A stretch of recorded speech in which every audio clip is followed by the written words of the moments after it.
Hello, good morning and welcome to the program. I am Nifemi Oguntoye. We're still basking in the euphoria of the new year. So if you didn't see the show yesterday, Happy New Year to you. Welcome to 2019. The year began already. It's the second day. So no procrastination is allowed. Before you say Jack Robinson, we're celebrating Christmas yet again, and it's really a sad story, a sad one on the front page of the New Telegraph this morning. They call it a tragic New Year Day. Trailer accused pregnant woman, armed robbers, auto crashes, headsman, mother 14. And it's really terrible how that year began for those who are victims of that incident. Our heart truly, goes out to them this morning in condolence. Well, let's turn our attention to the bone of contention this morning, and it's about Mr. President's New Year Day message. I'm joined this morning by a political affairs analyst, Malam Ahmed Moyosore Jaji. Good morning to you. Good morning. And Happy New Year. Good morning, viewers at home. Happy New Year to everybody. Glad to have you come. So, unlike the, Mr. President's speech in 2017, which was televised and, of course, which he used to address some of the challenges and what his administration was doing, this one came in the form of a statement from one of his aides. What really would you consider to be the standard when it comes to Mr. President addressing the nation on the New Year? I mean, I don't think there's any laid down standard that you should say this is the template. So it can either be in the form of statement or he addresses the nation directly. But the most important thing is the nation must know what the president feels at that particular point in time in the history of the nation. So, and everybody is free to see it one way or the other. To those who are not, well disposed to him, they can conjure up all sorts of conspiracy theories that maybe he's not well or the health challenges we are all aware of is still persisting. But this is an election year. Every kind of, postulations are allowed. So for you, it doesn't matter whether the president appears before a camera as long as we're hearing from him. Now, on one hand, is the thought that perhaps he should have used this opportunity to enumerate some of the works he's done as president in an election year. On the other hand, some are saying that he's the president and he has quite a number of opportunities to do that before February. You see, no matter the step it takes now, we are in an election year. Those who are supporting him will have reason to justify whatever he must have done. And those who are in opposition to will still have reasons to adduce, whether rightly or wrongly, that, maybe motivated the stance he took. But what we are saying now is that it's just like Yoruba will tell you, "Gbomo foyan, boyan fomo, komo shati muyan." The most important thing is we must hear from our president. And does he even need to, showcase whatever he has done for Nigeria? Everybody who lives in every part of Nigeria must have felt one thing or the other. What I feel should be done now, because the campaign periods are on us. Those are the prime time he will use to say, when I was in Zamfara, our people are doing this kind of job it comes to the southwest, we are working on the Abiku, Lagos-Ibadan Expressway and other projects that are being undertaken in the southwest. So what he will use for his campaign period, for his campaign on podium during the campaign period, I don't expect him to be regurgitating them now. We should wait for the right time. The president himself in that particular message began by highlighting the fact that at the beginning of the year like this, you cast your mind back to what has transpired in the previous years. You assess your operations and then you set a goal for the new year. And perhaps that is why people are saying that the content of that particular message did not even address how it started. You see, in political analysis or any analysis for that matter, we have what is called causative factors. Causative factors, in this instance, APC promised a lot of things. But principally, the three pivots: security, fighting corruption, and the economy. And the economy. On the economy, whether people want to accept or not, I want to know that, I want to believe that the man met a recession in place, which he didn't, trigger off, but he met it bet. And even the World Bank, they said Nigeria could not get out of it, for how many years and whatever. But within 15 months, to God be the glory, Nigeria is out of recession. That is economic achievement. And like we are saying, it's a gradual process. I don't want to be accused of, maybe campaigning or whatever. Something happened in 16 years, and somebody said, I will put it right, but he's not saying that he will do it within 4 years. That is why the 4x4 or something is significant. You've given me the first 4 years. I've done so many things. I've done this. Give me another 4 years to consolidate on it. And in form of security, people misinterpret that language, that Boko Haram has been technically defeated. It's not as if Boko Haram has been wiped off. I want us to cast our mind back, those of us that were young then, when America was in Vietnam. The Vietnamese, with all the America's might in terms of weaponry, tactical savvy and whatever, they couldn't handle them. Why? Because those people resorted to guerrilla tactics. The same thing happened in Somalia. America had to leave. And what is happening right now, this is a group that had taken over maybe close to 14 or 12 local governments in this country. They've hoisted their flags and whatever. They are not controlling anything anymore in Nigeria, but they've changed their tactics. That is why it is technical defeat. Now what they do is they will indoctrinate young boys, young girls, especially young girls with their hijab and whatever, lace their body with explosive devices and tell them to go into midst of the crowd. And that's not conventional. So when they hear technical defeat, that is exactly what is happening. Boko Haram has not been wiped out, but it has been technically defeated, and that is on security. There is nothing anybody can do about, craving for land. This thing has been there before Buhari came on board, but because of the way we are now. Before they used to say, it was Fulani herdsmen, because the president happens to be a Fulani man, and he couldn't do anything because there are his people that are killing people. But the presidential candidate of a particular party too is a Fulani man, so the Fulani argument has gone down, just like the age issue. The president is 76, one of them happens to be maybe 72 or 73. So that age issue too is now being dampened. So some of us will not be surprised with all this, argument being brought up, but we are all Nigerians. Let's take a look at what the opposition is saying. They have called the president's statement pathetically empty and a valedictory note. Now, the interesting part is that earlier, the PDP has asked the president not to address the nation. And of course, you begin to wonder what the president could have done right now. Earlier the PDP said, oh, you shouldn't address the nation.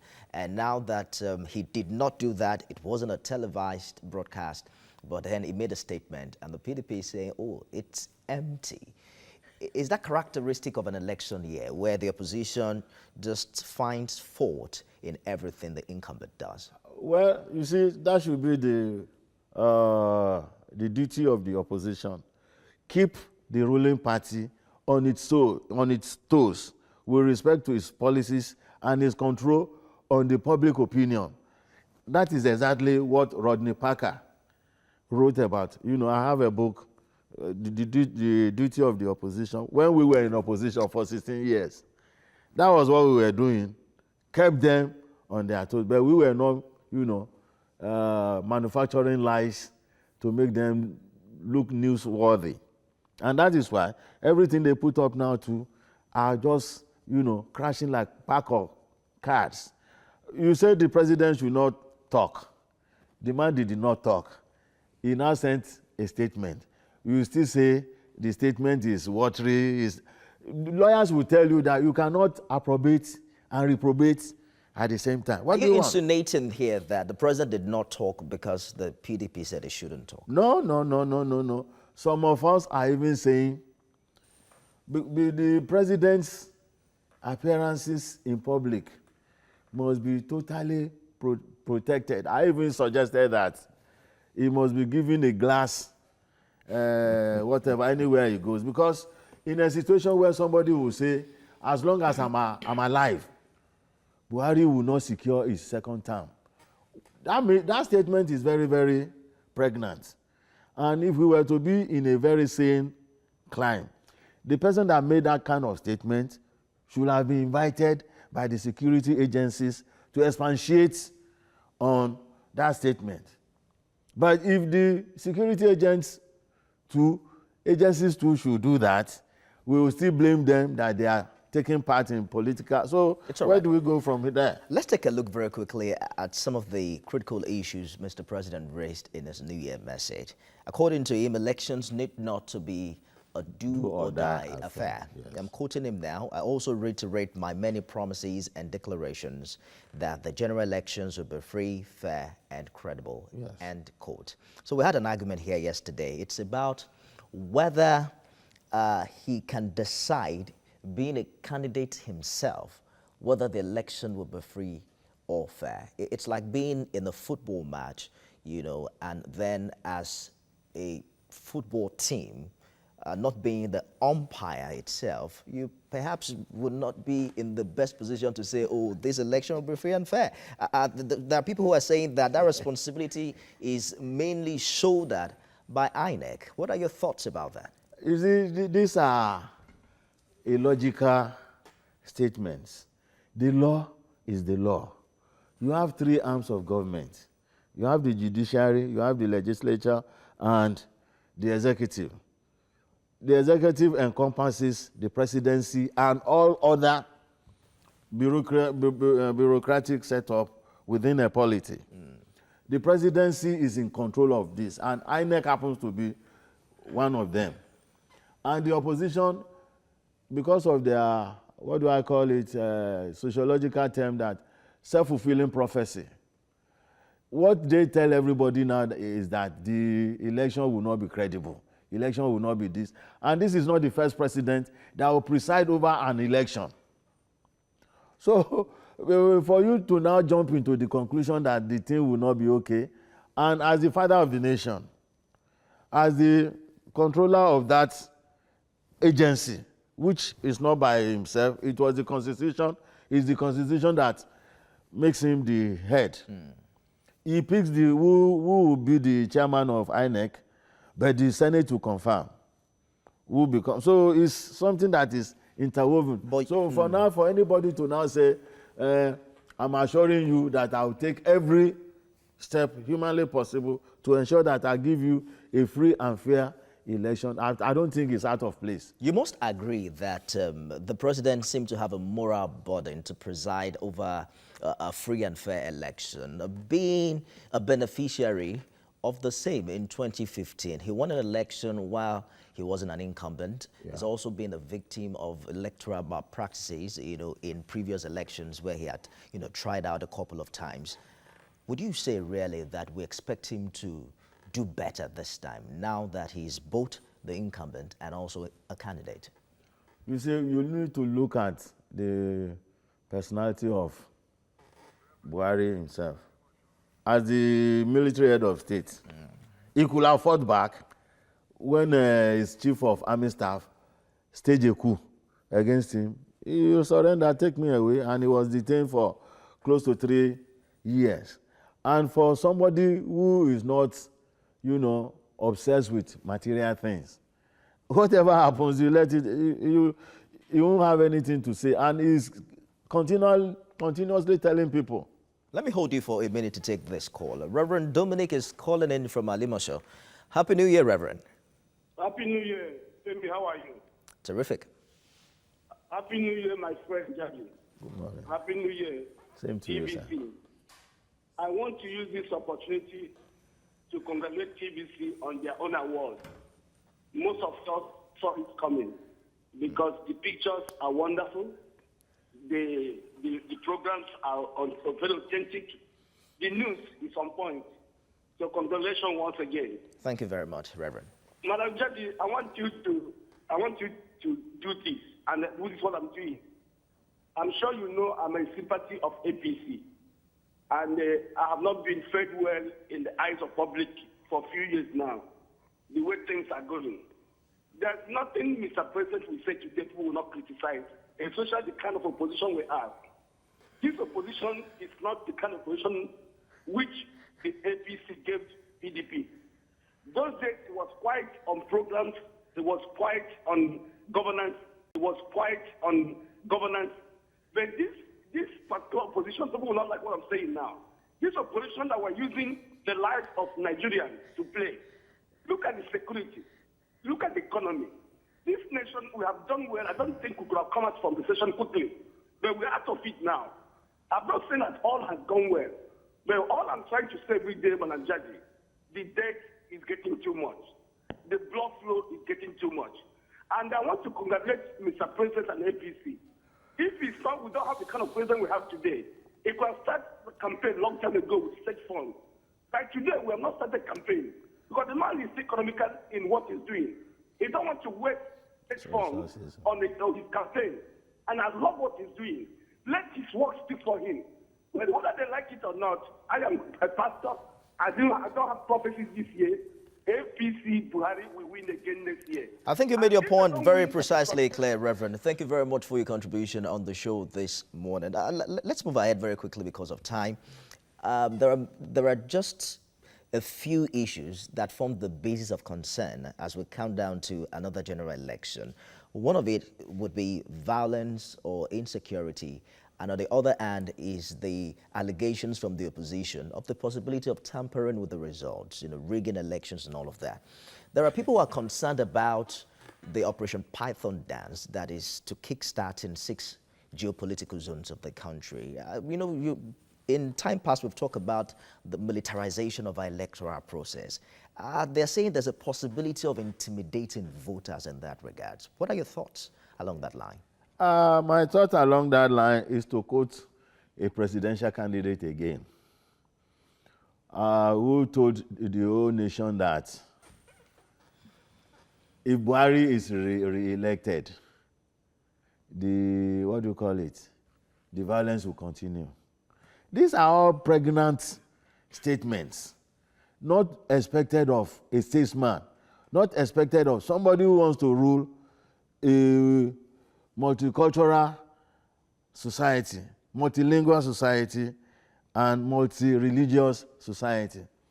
If you should elect this man, you elect him again, that violence will continue. What does that mean? It means that some people are behind this thing just to paint the present government in a very, very bad light. Because if I were in his shoes, we are going to ensure that this thing does not continue. But why not use the police? I mean, why involve the military in peacekeeping, localized peacekeeping? There are people who would say that is solely the responsibility of the police. In a situation where the opposition is not hiding the intention that if things don't go their way, they are going to resort into violence. What I'm saying here, and I want to be contradicted, is that Buhari is not that kind of person that will say it's a do or die thing. If you vote him out, so be it. But those who are surrounding him, who had one time or the other, must have dealt with those who are making the threats. Are you saying that the involvement of the military is to contain the excesses of the opposition? Not necessarily. I mean, this is not the first time military will be involved in the politics. What happened in Ekiti? 72 hours before Ayo Fayoshe's election in 2014 or thereabout, we all saw what happened. Some governors were prevented from going into Ekiti to campaign for their fellow governor. We also saw what happened earlier this year, where we saw a sitting governor crying on live TV that he has been harassed and beaten up by policemen. But let's take this call very quickly from Dr. Emil. Good morning, Yakub. Yakub. Yeah, good morning, Nifemi. Good morning. Good morning, Madam Judge. Good morning, sir. Yeah, I just want to say that we're happy that we found ourselves in 2019 again. We started 2018 with so many people, but today some of them they are not. But we just need to give praise to God Almighty Allah that we start this year, and then this year will be a positive year for us. Why am I saying that? Some of the projects that this present administration started, second time, by God's grace, because it is God Almighty Allah gives power, and then it is God Almighty Allah takes the power. But I only believe, and then I say to God Almighty Allah, this president will come back. Having saying that, if he do come back, I believe so many projects that started will finish. Then Nigeria will not be a state whereby the competition with somebody that's going to take on in 2023, because that time, so many projects that would finish. The incoming in 2023 would be eager to surpass Mr. President. After saying that, we are talking about security here.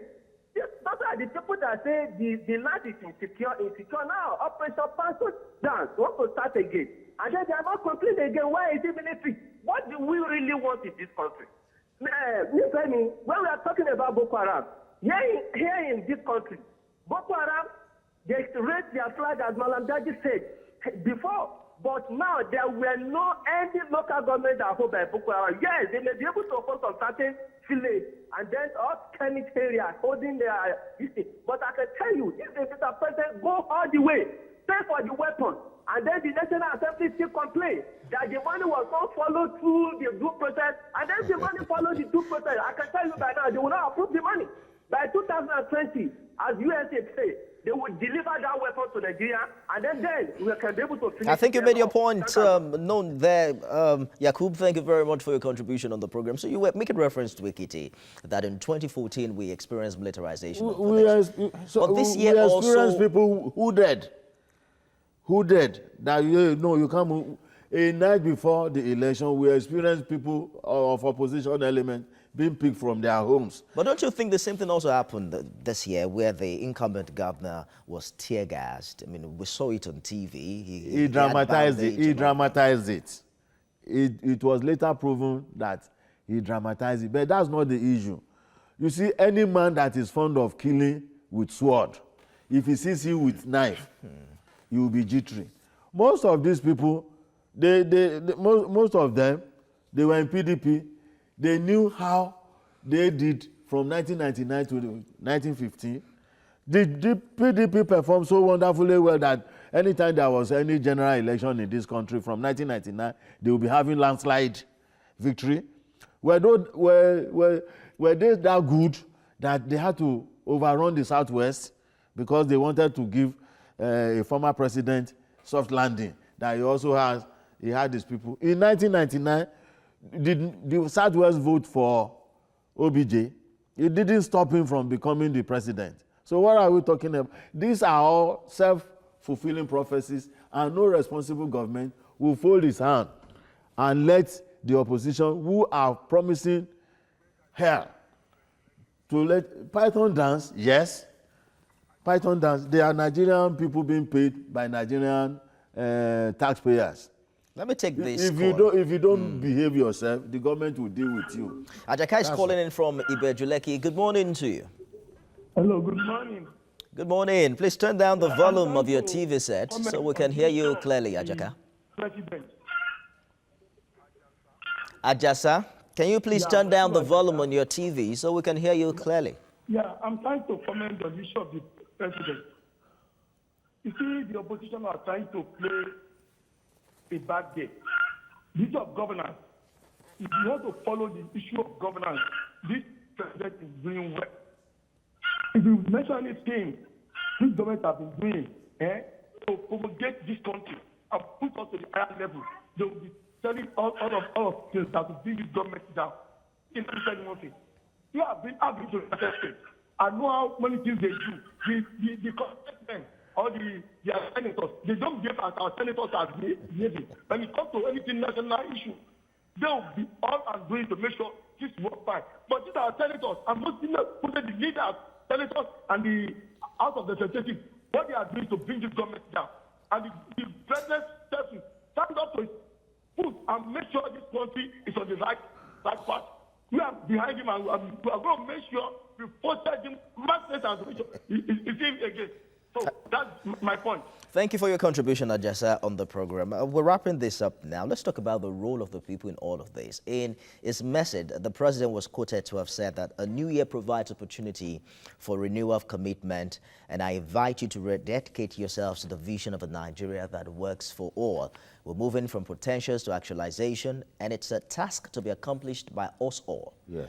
Man, woman, young, old, military, civilian, all Nigerians. So he's asking everyone to come along as we journey into the land of our dreams. End of quote.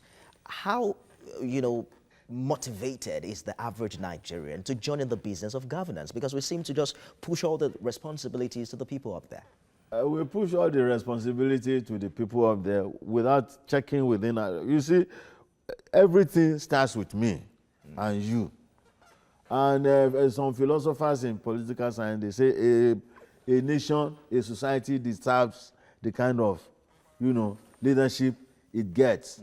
And what's the statement you just read from the president now is just expatiated what he said when he was there in 1984, that we don't have any nation to call our own other than Nigeria. And Nigeria cannot be salvaged by outsiders. Let's take this call. It can only be done by Nigerians themselves. So we should all be ready to do it. Opara is standing by from Victoria Island. Good morning, Opara. Yes, good morning and Happy New Year. I wish you the same. Happy New Year to the guests here. Happy New Year to you, sir. Same to you. Please, the president is a good man, good. But what we are saying is, with the nature of the election we have seen before, in Ekiti, in Oshu, there is no doubt that there is not going to be there is going to be any difference. There is not going to be any difference. Yeah, the president has said it's not do or die affair. But the security agents and other ones who does not want Nigeria to get a free and fair election will not allow it to be. I'm telling you, go and write it down. The same thing that happened will happen. Why is the Operation Python dance now?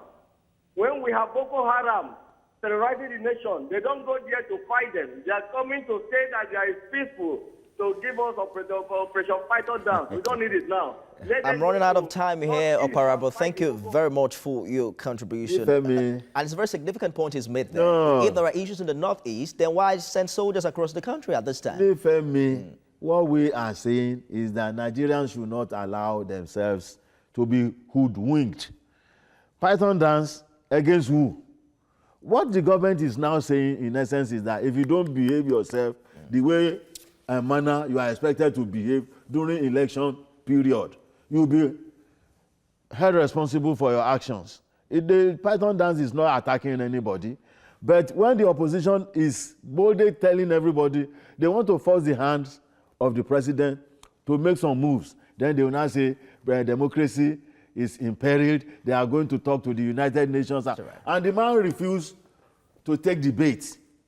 So Python dance, no Python dance. The man has been elected to, direct the affairs of this country for a stated period of time that will end in maybe February 2019 and revalidated till 2023. Political affairs analyst, talking about? Malam Ahmed Muyosore Jaji, thank you very much for sharing your thoughts with us on the program this morning. You're welcome. Thank you. We'll take a break now. When we return, I'll be joined by a member of the House of Representatives, and we'll be talking about issues in the National Assembly and, of course, the forthcoming 2019 general elections. Stay with us.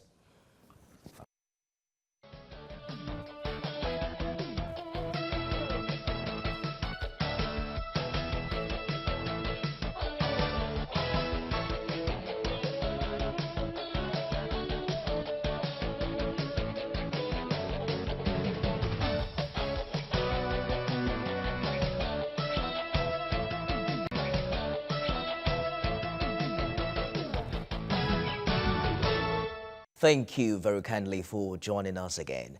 Now, in the past 3.5 years, the National Assembly appears to have been in the papers for most times the wrong reasons. They say the 8th National Assembly might become the most controversial in our democratic life since 1999. I have a member of the House of Reps join me on the show this morning, Hogrene Ego Emmanuel. I hope I pronounced that very well. Very well. House of Reps member representing Amuwa Odofi Federal Constituency. Good morning and compliments of the season to you. Thank you very much. I'm very happy to be around, and I want to say Happy New Year to all the viewers, especially my people in Amuwa Odofi. Glad to have you come. So Lagos, no doubt for you, has become home after spending over 40 decades here. Am I right? You are correct. Your victory at the 2015 polls, many say is a testimony to the fact that Lagos belongs to everyone. So I'm sure you really must be proud of the historic feat you have achieved. Indeed, you are the first non-indigene to have won a seat for the in Amuwa Odofi Federal Constituency, and of course being the first time the People's Democratic Party would win that particular seat. How significant is that for you? Very significant, but I've had a lot of firsts in Amuwa Odofi. I was the first non-indigene to be a councillor in Badagry local government, elected. And I was also the first non-indigene to be a councillor in Ojo local government. In fact, I was the first supervisory councillor as a non-indigene in Ojo local government. And again, I was the first public secretary of NRC, Lagos State, non-indigene to hold that position when Sir Michael Otedra was in office. So I've had a lot of firsts. But going to the House of Rep is a big one for me. And I want to say I'm extremely grateful to people of Amuwa Odofi, to Lagosians for giving me the chance. Lagos is a great state. People of Lagos are good. I feel I'm part of Lagos. And I want to encourage other states to be like Lagos. Lagos people are good. Whether you are rich, you are poor, whether you are a Muslim, you are a Christian, whether you are Yoruba, or you are Igbo, or you are South, whatever tribe you are.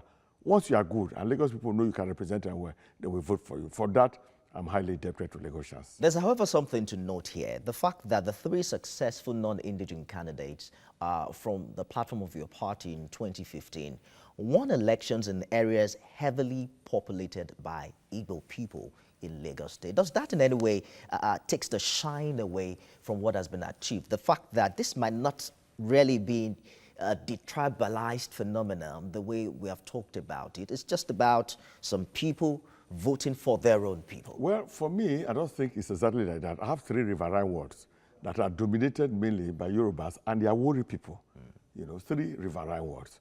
So when you're talking about the population, of course, there are a lot of non-indigenous in Amuwa Odofi.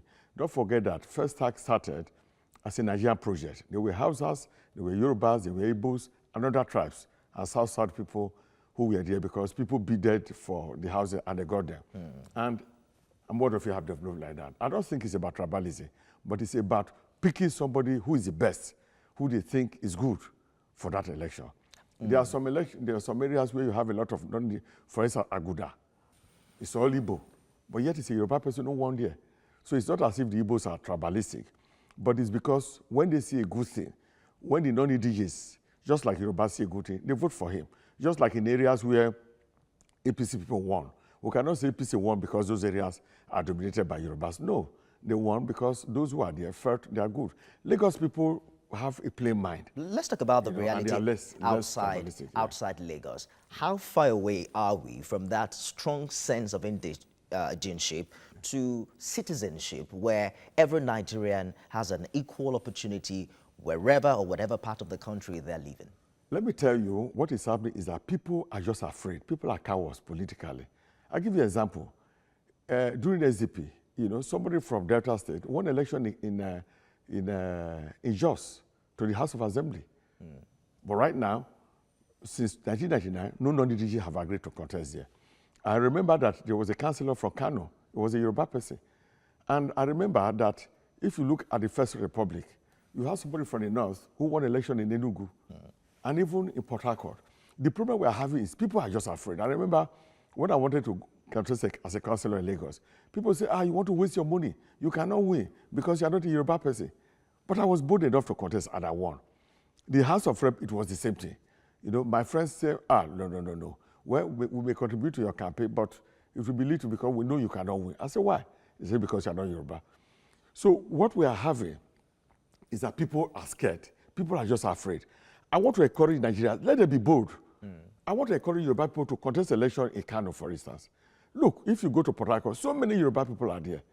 Let them come out and contest. As long as they have the goodwill and popularity that you talked about earlier. So what I'm trying to say is that in other areas, what is happening that is possible. The only thing is that people are not bold to come out. When they come out, they will know that Nigerians are good people. All right, let's talk about the 8th National Assembly. I'm sure that you listened to some of the callers who called in earlier. Yeah. Not quite, some Nigerians are not quite impressed about this National Assembly, especially when it relates to its relationship with the executive. They believe that honorable members have become more political than actual lawmakers. And these are, as in one way or the other, culminated into a clog in the wheel of governance. What are your thoughts about this? You see, the problem with Nigerians is that because democracy is new, people don't know that there are 3 arms of government. Don't forget that for over 30-something years, there was nothing like legislative arm of government. The executive arm of government then, represented by the army, were doing the executive work, and they were also lawmakers.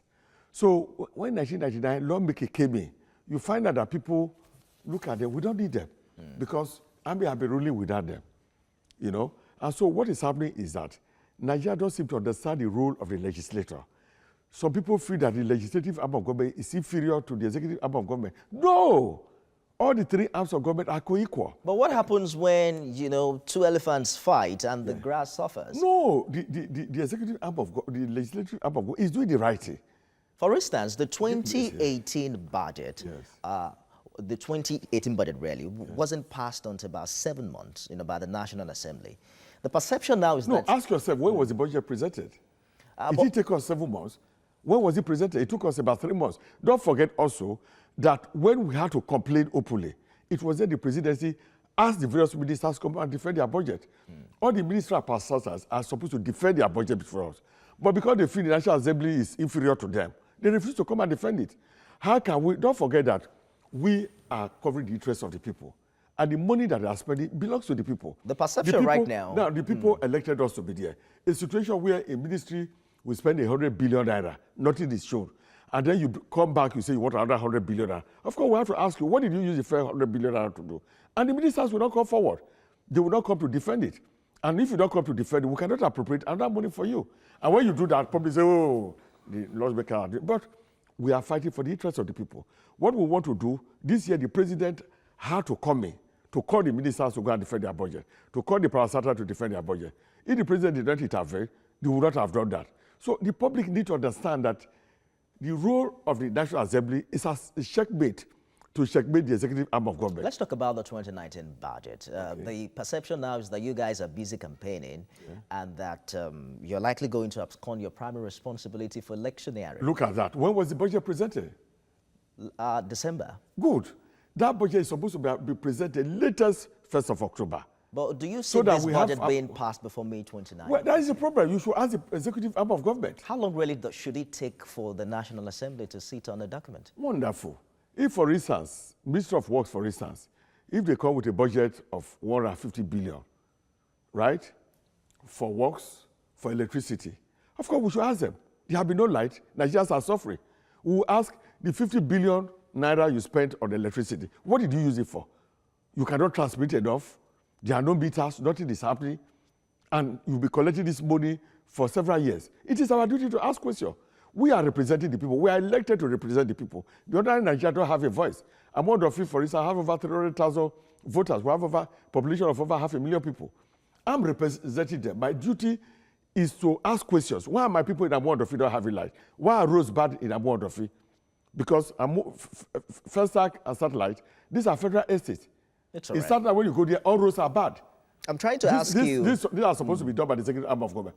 If you collected money and you've not done it, of course I should ask questions. So when you say how long does the budget take, it will take as long as it will take them to present us facts to show that the previous money was well spent, judiciously spent, and to also prove to us that the new money they want to collect is judiciously spent. No, you don't get to interview a House of Reps member every day, so I'm trying to ask you as many questions as I'll be possible. glad to come here more often than you desire. Good to hear that. So let's talk about the Rajah session that greeted Mr. President's presentation of the 2019 budget to the joint session of the National Assembly. Some would say that some more decorum was expected from honorable members in honor of the office of the president.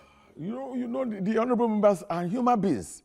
For instance, when that budget was presented, people from among of you were calling me. The 8 trillion that the president collected in that time, what did he use it for? How can the president say we are not by recession?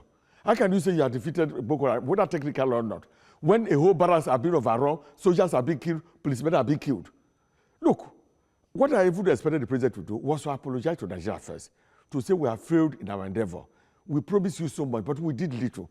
Then the House of Rep members' mind will go down. For a House of Rep member to sit down there, and for instance, at Ogwa Ashoku, where they said they have completed one dam, and the members representing that place know that the dam is not even up to 70% completed, and you say you have completed it. Are there not other, formal ways where they are human express? Beings, you have to express yourself. It's all right. Don't forget that it was first caused by the APC member. When the man came, he's supposed to come in calmly, but it looks like they planned. I said, hailing him. Why are you hailing a man who have done very little, who have made the naira to crash, who have made the economy to become so bad, all who of have made Nigeria to become the worst and the poorest country, who have made the poorest people in Nigeria to be more than evil poorest Honorable, people. all of this boiled down to perception. We had callers earlier who seemed to have a different, perspective to what you're Well, those people about. told you they were APC. They keep saying, oh, we're APC members, we're happy, we're all president. But go to the street and find out. Go to the street and find out how this government is doing. Let me tell you, PDP, yes, they were there for 16 years before they came in. PDP made this country the richest country in Africa. We now became richer than South Africa, richer than Egypt. The economy was bubbling. People were being employed. Now 3 million people are losing jobs every year. I mean, it's sad. Some of your colleagues recently moved a motion to return Nigeria to the parliamentary system. I was one of those who signed that motion. And it's good to know that you were also very relevant in those days when we were running the system. Yes. What exactly would you say? Well, let me tell you, the reason why I put my hand to paper like that is that a parliamentary system of government makes government to be too far from people. You see a president who comes to deliver budget only once in a year. You mean the presidential system? Yes, system? I'm coming. Who comes to deliver once in a year. But if it's a parliamentary system of government, the president will be sitting close to me. I will ask the president, why the roads in first act bad? Why the road satellite bad? I will ask him, Old Ojo Road is a federal road. Why is the road bad? You have a lot of money appropriated and move motions on those areas that more of the roads should be done, yet you've not done it. I can ask the president because he's sitting close to me. But we applied this road before. Listen. I can talk to the ministers.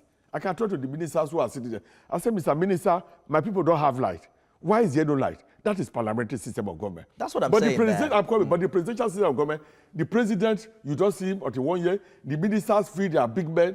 They stay there. They are not able to answer questions. So I feel that we should go to parliamentary system. Honorable, we applied the parliamentary road before. It was the best. The perception was that the ethnic division was so strong, and that was why we jettisoned it, and that was why we had the military intrusion in the first place. No. A military intrusion is just like in 1983, when Buhari, Shagari was doing so well. Ajakuta still was doing so well. Delta still was doing so well. The country was on part. Military just jumped in. Allow the government to do. Again, Honorable, it all boils down to perception. Because when you say that Shagari was doing very well, the facts are there.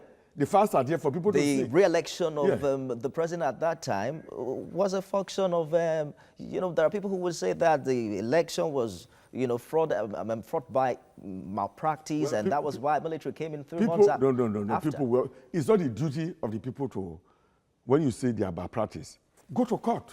That's why there are 3 systems of government, 3 arms of government that are independent. Go to court. Instead of going to court, you and army, you jump in, you say you overthrow government. Is it part of your duty? Let me take this call very quickly from Gabon. Ehi, good morning, Ehi. Yeah, good morning. Good morning, welcome to the program. Please go ahead with a contribution. Hello? We can hear you clearly. Go ahead with a contribution. You have just 1 minute. Yeah, I just want to find out, but I'm going to find out what this journalist hangout we used to watch it in Libreville, but for some time now it's no more. I'm afraid you're calling the wrong number for that. You have to call back right after the show. That's from Gabon. Yeah. That's interesting. So your reach is big. That's great. Bye-bye. Thank you, caller. Yes, thank you. Okay, of course, I understand that journalist hangouts hold at 5 p.m. Every day, so you can join any of our channels to be a part of the show subsequently, even today, I believe. All right, Honorable, let's move on very quickly because of time. So you contested councillorship election in Lagos in 1987 and won, defeating 3 other indigenes to win a seat into the Badagry local government legislative arm. As a very young boy. Compare that election to how elections are run right now. Well, that election was very free and fair. You had to campaign because it was on a zero platform, went from house to house, and then it worked very well. Now I'm sad because there's so much money politics, you know. All the elections I've won in Abuja, I won them without giving out a kobo. But what I'm seeing now with what happened in Ekiti and happened in Oguse, where so much money was exchanged, I don't know how I'm going to cope because I'm not a rich man. You know, I was just a consultant. I've not been a big trader or a multi-billionaire. You stand a better chance. Yeah. You are because I don't have the money. Are the incumbent in this election. election. I'm incumbent. I've done very well, but the way money is being introduced in politics is very sad. Are you saying there's a possibility? I don't want to give money out to get a vote. I think that would be against my conscience. Let's take this call very quickly from Ikeja. Good morning, Otumba Moshood. Good morning. Good morning. Go ahead with the contribution. Happy New Year. Wish you the same. What I want to say about the gentleman in your front, he should continue to be doing good. Thank you, sir. He should continue to be doing good. Yes, sir. Nobody can knock against him that is not a Yoruba person. God bless you, sir. He should continue to be doing good. What we need is somebody we put there to be doing good. Thank you, sir. That is my topic. And the former one you have been talking before, if somebody is making trouble in the news that the election is going to be, Buhari is not going to win unless I die, they should arrest the person. They should arrest him. Why talking like that? Those are how they operate. They operate person to be killing person. He will not be the person who will kill them. He will look for the people he will give money. And this country, before we can escape money, until when the people we put there are doing good. It's all right. My topic. Thank you very much, Otumba, for your contribution on the program. So you meant that there wasn't vote buying in 1987? No, 1987 there was no vote buying. As a young man, we were campaigning and everybody voted for me. Even they just worked free for me at that time to collect my results. INEC never asked for nobody did. You know, but I'm worried with the type of politics we have now. Honorable, you seem to have been on ground for a long time. You were the pioneer supervisory councillor for finance and development when Ojo local government area was created. Yes. And when the defunct National Republican Convention, NRC, was formed, you contested election as the state publicity secretary, which was zoned to Badagry at that time. Yes. And that explains why you were the Lagos State publicity secretary of the NRC during the administration Sir of Michael Otedola. That was our government. You have also served on the board of some parastatals. Lasako Assurance PLC. It was a grade 1 board in Lagos State. And without tribalism, I was appointed the director of that board. And I self-credited very well. My records are here. If I'm right, you're 63 years old. Yes. Your House earlier this year passed the not too young to run bill. And I was one of those who was behind that bill. You don't think that it's time for you to step aside at what age? And mentor younger people to represent your people at this time? Okay, let me tell you. Look, in the House of Rep, some people have served 20 years, some have served 60 years, some have served 12 years, some have served 8 years. I've served only 3.5 years. And I was one of those who moved not too young to run bill. And let me tell you, in the House, old is like old wine. It tastes better. If you get to the House of Rep, right, it could take you 4 years to have an understanding of that place. In fact, I was very lucky that I was very fast. And that was why, it's just my second year, the House of Rep nominated me to represent them in the interparliamentary debate in the United Nations, you know, in the United States. It has not been done to any other person. That shows my performance is very good. You don't feel old. No. I'm still young. I'm still strong. Let me tell you, when you talk about age, more than 1/3 of the members in the House are older than me. Wow. And most of them have not credibility, even people representing Lagos State. It's an interesting point of view, but let me just hold you for a minute to take this call from Abuja. We'll get back to this, Honorable. Hello, good morning, Rotimi. Good morning. Please go ahead with your contribution. Thank you, morning. Please go ahead with your contribution. Thank you very much. Good morning, honorable members. Thank you, my brother. Yes, I'm Rotimi. Yes. You see, I get worried of people who are fond of saying, I, myself, me, and then sees no good in other people. That is what we have just displayed for the past 20 minutes. In what area, please? In what area? Not seeing anything good in others. Who are the others? If you watch your statement now, it has been me, myself, and myself. Then but I'm talking about myself. If APC have done badly, I should be able to say they are doing badly. I want to take you on what oversight function. Yes, oversight function, yes. Because when you are saying monies are voted for some jobs and are not done, yes, and you now go and wait for the next time they will present a budget. During the budget year of that session, what happened to oversight? Because of course. we always see on the telly where all of you will go on oversight. Yes. Rotimi, I think you asked your question already. Let him ask your question. Let me respond. Let us give the honourable member time to quickly answer to that. Now, we don't have all the time of course, we go for oversight functions. You see us oversight function where we query the minister, when we query those who are doing. Why have you not done this? Now, if such a minister now comes back for a project that we allocated money that he did not do, and they put more money to do it, of course, we should call them to the house to come and defend themselves. That is not a matter of I. We are working for the nation. So you made mention earlier, but it's about people who voted for me and about the nation. That 1/3 of the members of the house appears to be older than you, and that you were one of those people who lobbied I'm a young man in the house. Not too young both to run bill. Yeah, both in age and both in time that I've been in the house. I'm one of those who supported the not too young bill to run, because I believe that we should encourage people, because I started very early. Unfortunately, the army came and took almost 20 years from my political career, because the army came at that time, and so we could not contest election. Now, the army has left, and we are now able to But how fair would you say the primary elections were for the younger people, vis-a-vis how much you had to pay for the nomination form in your party? Would you say that a younger candidate... Well, I want to thank my party, because from my party, we paid only 1.5 million. APC paid 3.5 million for the House of Rep. So for our party, I'm grateful to them. Yeah, you think that's affordable for any young person who wants to run? Yeah, of course. We had to, we argued, make it lower for the younger people to come in. We want younger people to come in to be engaged in politics.